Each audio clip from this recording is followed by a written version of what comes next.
Morning friends. Saturday का दिन है, दोपहर 12 बजे को मैं ये वीडियो रिकॉर्ड कर रही हूँ। बहुत सारी क्वेरीज इकट्ठी हो गई थी, तो अब मैं पहले आप लोगों की क्वेरीज को प्रायोरिटी पे लेके पहले उनको सॉल्व करूंगी, उसके बाद हम देखेंगे क्या करना है।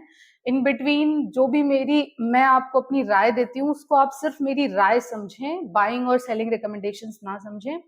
मैं प्रोबेबली इनमें से किसी भी शेयर में इन्वेस्टेड नहीं हूँ। मैं सिर्फ उनके जो मेरे क्राइटेरियाज हैं फंडामेंटल चेक करने के, उन सब पे इन सारी कंपनीज को चेक करके आप लोगों को अपना व्यू देती हूँ। ठीक है, तो अगर आपको अपना बाइंग सेलिंग डिसीजन लेना होगा तो वो आपको अपने मन से लेना होगा। मैं आपको बाइंग सेलिंग रिकमेंडेशंस नहीं देती हूँ। मेरे अपने रिसर्च एनालिसिस के आधार पे जो मुझे अच्छा लगता है, मैं वो सारी चीजें बस आपको बता रही हूँ। क्वेरी की शुरुआत करते हैं, और अगर मेरा क्वेरी सेक्शन आपको अच्छा लगता है तो प्लीज लाइक कर दिया करो उसको। आपके लाइक करने से मुझे मोटिवेशन मिलता है और कुछ नहीं। नेक्स्ट, सबसे पहले क्वेरी लेंगे मिस्टर अजीत सिंह सर की। गार्डन रीच शिप बिल्डर्स पे इनकी क्वेरी है। अभी फिलहाल इस शेयर का प्राइस 763 है, काफी महंगा है सर। सारे डिफेंस के जितने भी शेयर्स हैं उनमें चाल अच्छी खासी आ चुकी है, और मुझे ऐसा लगता है कि बैक टू बैक चाल आने की बजाय ना थोड़ा सा, जितने भी अभी मैंने आपको एचएल के लिए भी बोला था कि एचएल लेने की जल्दी मत करना, एचएल 1800 के आसपास आना चाहिए एक बार, और एचएल 1800 के आसपास आ गया है। Same with garden rich ship builders के पास भी के साथ भी है कि 700 से 800 की रेंज इंपॉर्टेंट क्रिटिकल लेवल्स हैं। कंपनी बहुत अच्छी है, फंडामेंटली बहुत अच्छी गुड कंपनी है, बट प्रॉब्लम वही है कि बहुत महंगे पे, अभी बहुत हाई पे है, और एक अच्छी रैली भी दे दी है। तो मुझे ना फिर थोड़ा कम अट्रैक्ट करता है। मुझे कंपनी भी अच्छी चाहिए जिसमें रैली भी ना आई हो, और थोड़ा शेयर चीप भी हो, है ना। मतलब 750 का शेयर काफी महंगा है। हालांकि अभी जो वॉर एस्केलेट हो रखी है ना, ड्यू टू वॉर, तो वॉर के चलते ना इनको अभी बहुत सारे ऑर्डर्स हो सकता है मिले या मिलने वाले हों, तो उन न्यूज पे हो सकता है इस शेयर में ट्रेडिंग वेडिंग चलेगी, और ये शेयर आपको थोड़ा बहुत अप डाउन का मूवमेंट दे सकता है। 700 से 800 की रेंज, अगर आप लॉन्ग टर्म इन्वेस्टमेंट का पर्पज है आपका, तो 700 से 800 की रेंज का आप ध्यान रखिए। देखो, मैं सिर्फ इन्वेस्टमेंट पर्पज बता रही हूँ। अगर किसी वजह से यहाँ कोई ट्रेडिंग चल रही है तो मुझे उसके बारे में नहीं पता होता, लेकिन हाँ, अगर आपका लॉन्ग टर्म का व्यू है, इस शेयर को आप 6 महीने, साल भर, 2 साल दे सकते हैं। तो 700-800 के रेंज के बीच आप इसको थोड़ा वॉच रख के आप इसमें अकॉर्डिंगली डिसीजन ले सकते हैं। वॉर की वजह से हो सकता है फिर से जितने भी डिफेंस के शेयर्स हैं, वॉर की वजह से इसमें तेजी हो सकती है, बट अभी फिलहाल मैं उतना पॉजिटिव नहीं हूं। जिस तरह से जितना बड़ी रैली ये दे चुके हैं, और सारा ही पीएसयू सेक्टर ना बहुत अच्छी खासी तेजी के बाद अब ना प्रॉफिट बुकिंग पे है। तो आई डोंट नो, मतलब इसमें क्या करना चाहिए आपको, आप देख लेना। बट ये 700 से नीचे अगर शेयर गया तो काफी नीचे जा सकता है, और 800 से ऊपर अगर शेयर गया तो फिर एक अच्छी रैली दे सकता है। तो ये रेंज इंपॉर्टेंट है, बस अगर आप इसको अपने वॉच लिस्ट में रखते हैं तो इस रेंज का आप ध्यान रखिए। नेक्स्ट, इन्हीं की क्वेरी है रैमको इंडस्ट्री पे। शेयर का प्राइस 200 के समथिंग था, मैंने अभी लिखा नहीं है यहाँ पे, बस बाकी जो इन्फॉर्मेशन लिखी हुई है वो मैं आपको बता देती हूँ। 3% का आरओई है इस कंपनी का। पुअर फंडामेंटल्स हैं, जो भी मेरे अपने क्राइटेरिया हैं उसके अकॉर्डिंग पुअर फंडामेंटल्स हैं इस कंपनी के।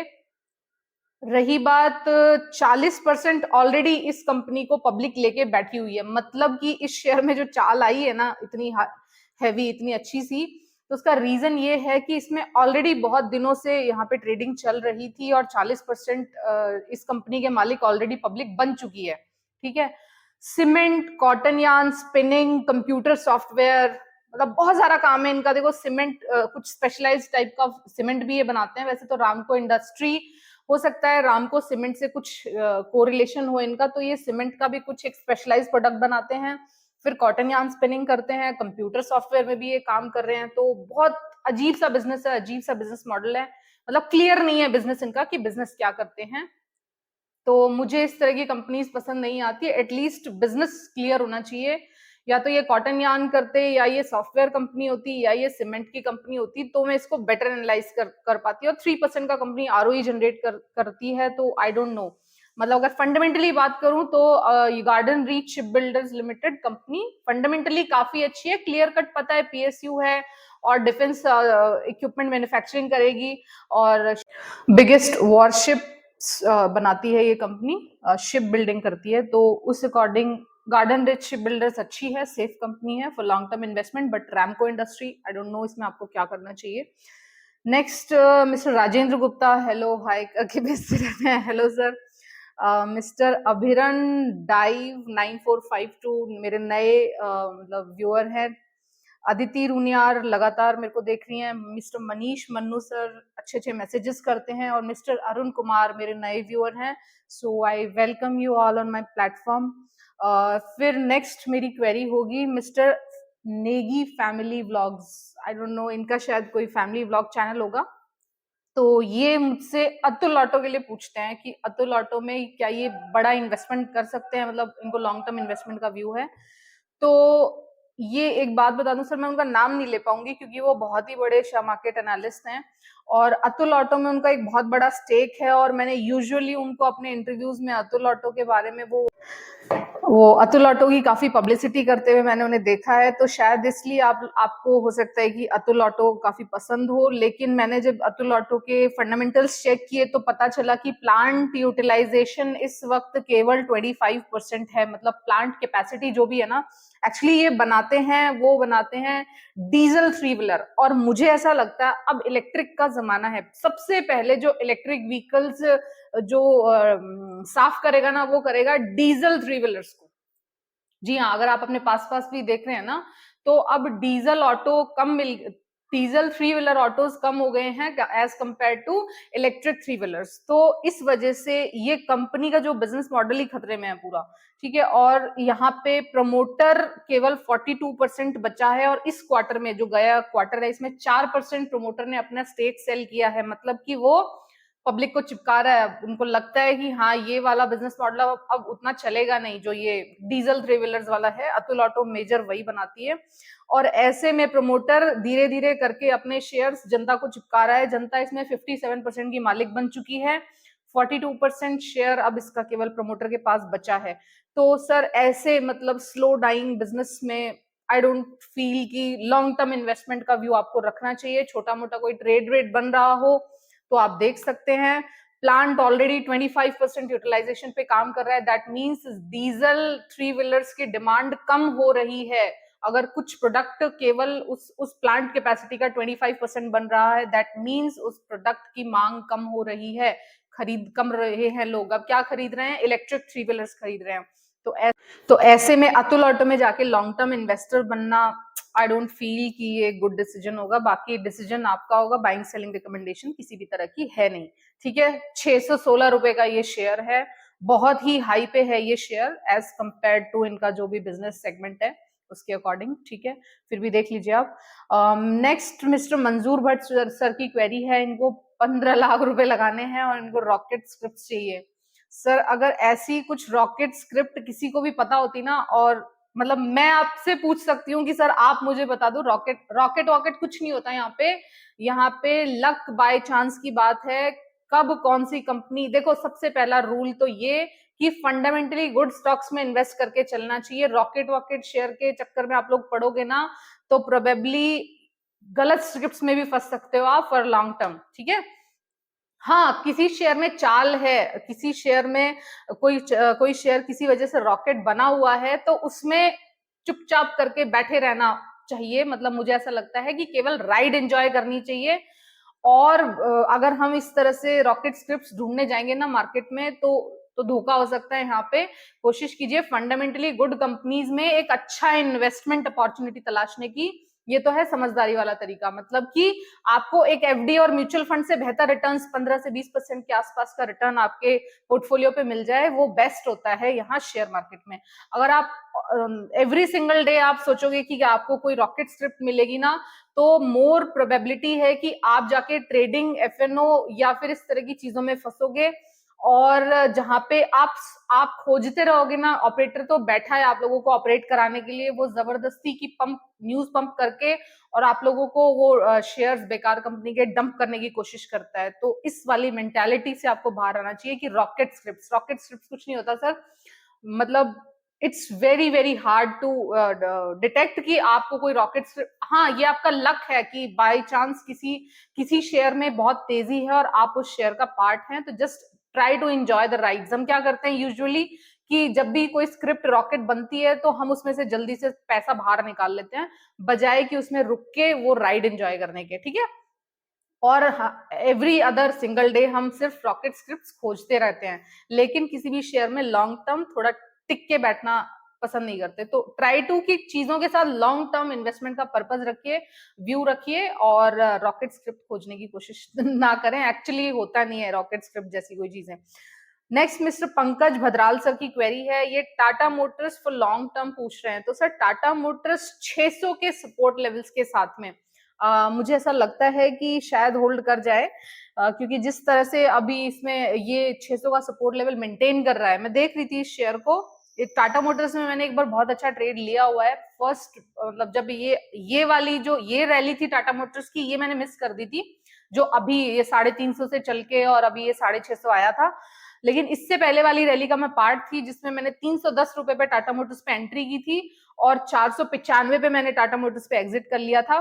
फिर सेकेंड रैली में मैं इसका पार्ट नहीं थी, मैं महिंद्रा एंड महिंद्रा का पार्ट हूं, अभी भी हूं, मेरे को कोई उसमें दिक्कत नहीं है।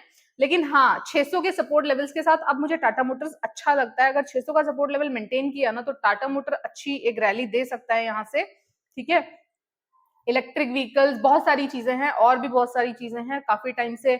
और सबसे बड़ी बात ना, इनका कमर्शियल व्हीकल सेगमेंट में भी एक अच्छा मतलब अच्छा होल्ड है। मैं अभी थोड़े दिन पहले अशोक लेलैंड और टाटा मोटर्स को कंपेयर कर रही थी, तो कंपैरिजन के बाद मुझे ना, जो अगर कमर्शियल व्हीकल सेगमेंट में भी जो अच्छा लगा ना, एक्चुअली आजकल क्या हो रहा है ना, टाटा मोटर्स के पास 2-3 अच्छी अच्छी चीजें हैं। वो ये कि एक तो जो इनका जेएलआर बिजनेस, जो इनका मतलब टाटा मोटर्स को लेके ना, एक्चुअली 2-3 पॉजिटिविटी क्रिएट हो चुकी है। एक तो इन्होंने अपनी ये टाटा सफारी और एक हैरियर, शायद, हाँ, इस पे इन्होंने बहुत अच्छी छूट अभी चला रखी है दिवाली के ओकेजन को लेके, और 1.5 लाख रुपए की ये लोग ऑफ कर रहा है इन्होंने अपने अपने मॉडल्स पे।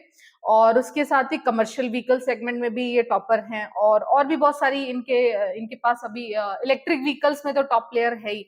तो ऐसे करके ना, अगर ऑटोज में मैं बात करूं ना, तो बड़े शेयर्स में मुझे मारुति के कंपैरिजन में महिंद्रा अभी भी अच्छा लगता है, और छोटे शेयर्स की बात करूं तो अशोक लेलैंड के कंपैरिजन में मुझे टाटा मोटर्स अभी भी अच्छा लगता है। और टाटा मोटर्स के पास ना एक और वो है कि ये डिफेंस के कुछ वाहन बनाने में भी इनके पास एक्सपर्टीज है। तो इन दिनों, क्योंकि ये काफी टाइम से, पहले यूक्रेन रशिया वॉर और उसके बाद में अब ये इजराइल हमास वॉर, इसके चलते ना डिफेंस इक्विपमेंट्स की मांग भी, डिफेंस खास करके जो टैंक और इस तरह की चीजें है ना, ये काफी डिमांड में रहेंगी आगे भी ना, क्योंकि बाकी के जो देश है ना जिनके पास नहीं है, तो हो सकता है वो ऑर्डर प्लेस करें। तो उस सब के चलते अब टाटा मोटर्स थोड़ा अच्छा लगता है, अट्रैक्टिव लगता है। 600 के ऊपर बहुत स्ट्रॉन्ग सपोर्ट मुझे बनाते हुए दिख रहा है। बाइंग सेलिंग रिकमेंडेशंस किसी में भी नहीं है, आप जो भी डिसीजन लेंगे वो आपका पर्सनल होना चाहिए, ठीक है। नेक्स्ट बात करूंगी मिस्टर पराग वैशंपायन की, ये सीएमएस इन्फो सिस्टम में इन्वेस्ट करना चाहते हैं। तो सर सीएमएस इन्फो सिस्टम की मैं बात करूं, इस शेयर को मैं पिछले 2 साल से तो शायद वॉच कर रही हूँ। ये इसी रेंज में मिलता है, ये 270 से लेके 350 की रेंज को ब्रेक नहीं करता, मतलब ये नीचे ऊपर समहाउ यही कहीं घूम रहा है। प्रॉब्लम पता है क्या है इसके साथ में, कि ये largest cash management company of the ATMs है। जो भी अब जितना भी हमारे एटीएम्स इंडिया में काम कर रहे हैं, उसमें सबसे बड़ा जो कैश मैनेजमेंट का काम करती है वो सीएमएस इन्फो सिस्टम करती है।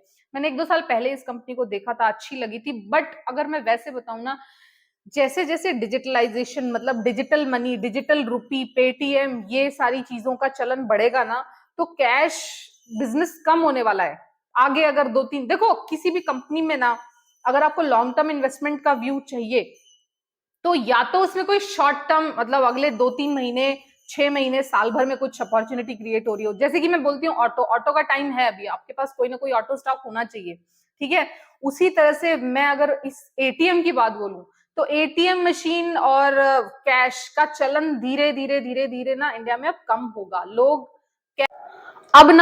Cash to less cash economy की तरफ शिफ्ट कर रहे हैं। तो ऐसे में सीएमएस इन्फो सिस्टम के साथ एक लिमिटेड, मतलब एक पॉसिबिलिटीज बनती हैं कि कोई बहुत ज्यादा ग्रोइंग बिजनेस नहीं है ना। तो इसका जो शेयर जो चल चुका, मतलब 350-300 के आसपास ये शेयर है इस वक्त। और सबसे बड़ी बात, लास्ट क्वार्टर में प्रमोटर ने 20% से स्टेक सेल किया है। किसी भी कंपनी में अगर प्रमोटर इतना बड़ा स्टेक सेल कर रहा है ना, तो बहुत कंसर्न का विषय होता है, ठीक है। और प्रमोटर होल्डिंग इसमें सिर्फ और सिर्फ 26% बच गई है, जिस भी कंपनी में जो उसका प्रमोटर है, जो उसका मालिक है, जिसने उस कंपनी को शुरू किया है, अगर वो ही इतना कम है ना, लगातार इसको बेच रहा है, जब जब उसको प्राइस अच्छा मिलता है लगातार वो इन प्राइसेस पे इसको बेच रहा है, तो मतलब मुझे ऐसा लगता है कि एक स्लोइंग डाउन बिजनेस हो सकता है सीएमएस इन्फो सिस्टम। किसी तरह की कोई 8, 10, 15, 20 रुपए की ट्रेडिंग चल रही हो, मुझे नहीं पता, हो सकता है कोई ना कोई न्यूज बेस्ड ट्रेड का लालच करके आप इसमें घुसना चाह रहे हो।